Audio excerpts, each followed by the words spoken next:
Bonjour. Aujourd'hui, moi, Rémi Maheu, Majid Markati et Victor Tegrob, nous allons vous parler de la Palestine. Tout d'abord, la Palestine se comporte dans le continent de l'Asie. Elle est entourée des pays voisins comme l'Israël, l'Égypte et même le Liban.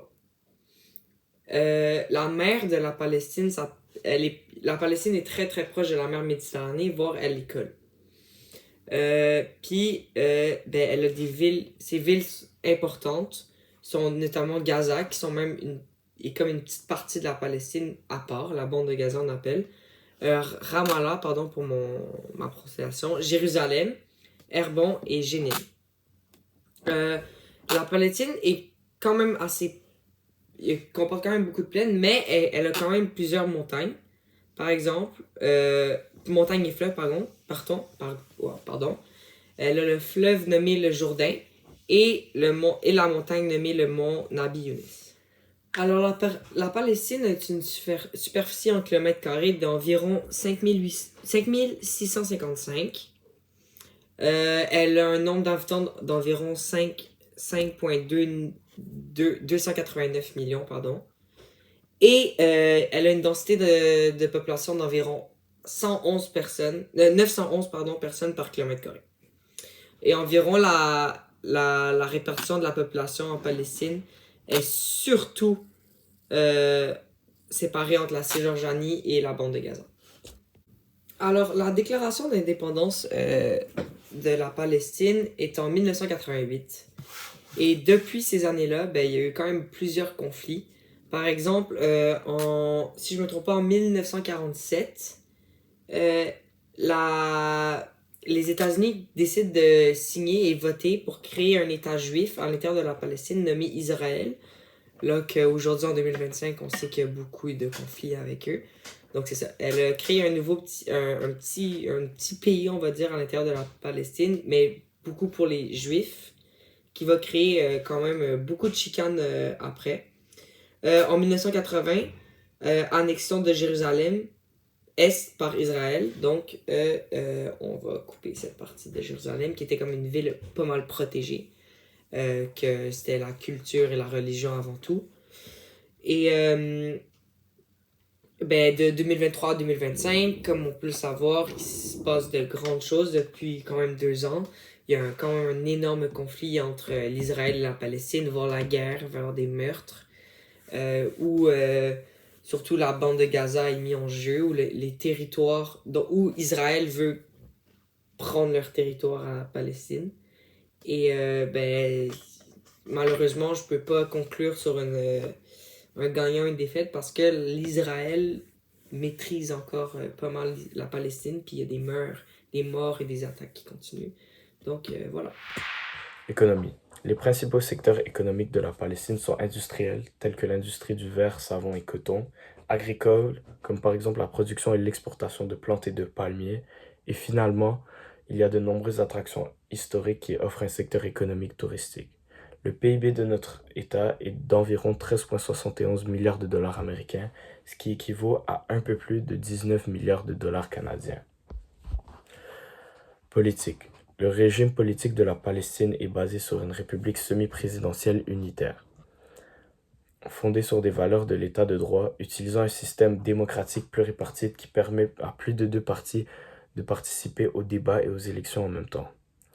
Le dernier chef d'État a été Mahmoud Abbas. La vie quotidienne.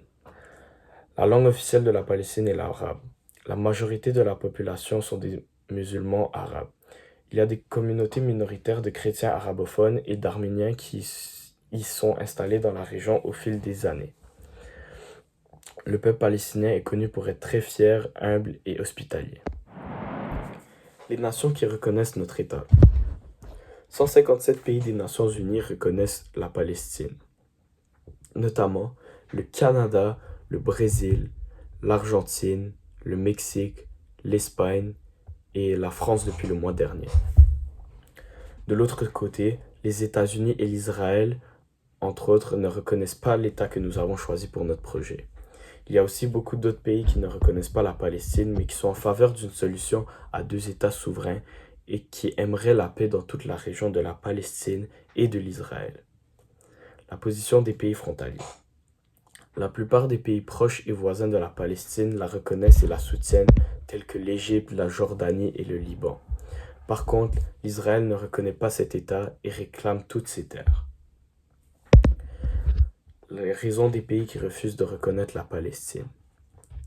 Les pays qui refusent de reconnaître la Palestine, notamment l'Israël, le font puisqu'ils réclament que ces terres devraient appartenir à l'État souverain juif et aussi puisqu'il y a beaucoup de conflits culturels, sociaux, économiques et politiques. La non-reconnaissance de la Palestine entraîne beaucoup de conséquences sur l'État.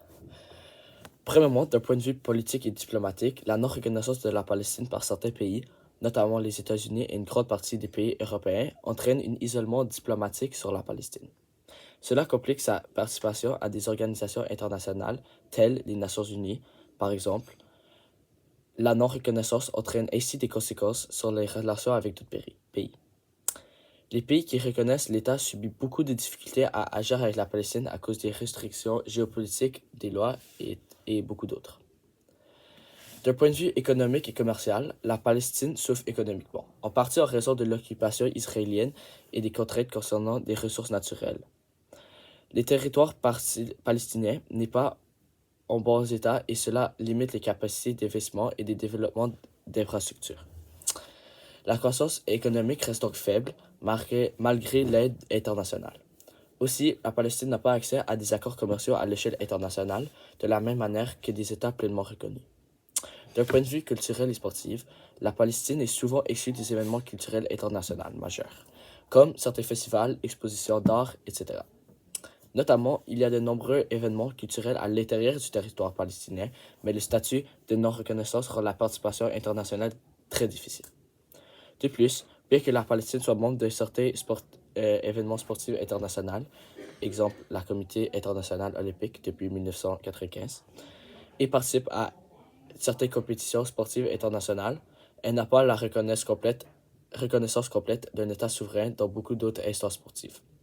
Cela peut entraîner des difficultés administratives et des obstacles pour organiser des compétitions, obtenir des financements pour des infrastructures sportives, etc. Et finalement, sur un point de vue de la population, l'un des effets les plus directs de la non-reconnaissance palestinienne est la restriction de liberté de circulation pour les Palestiniens.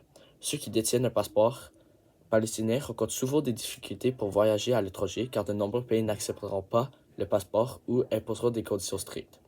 Les Palestiniens peuvent être contraints de voyager avec des documents temporaires ou de passer par des pays tiers, ce qui complique leur déplacement. Aussi, de nombreux étudiants palestiniens souhaitent étudier à l'étranger, mais la non-reconnaissance complique leur démarche pour obtenir des bourses, des visas d'études ou pour participer à des projets de recherche internationaux. Ça, c'est tout. Pour finir, merci beaucoup à la magnifique personne qui est en train de nous regarder. Et c'est ça. J'espère que tout le monde a été clair, que vous allez bien et qu'on va avoir une bonne note. Merci beaucoup.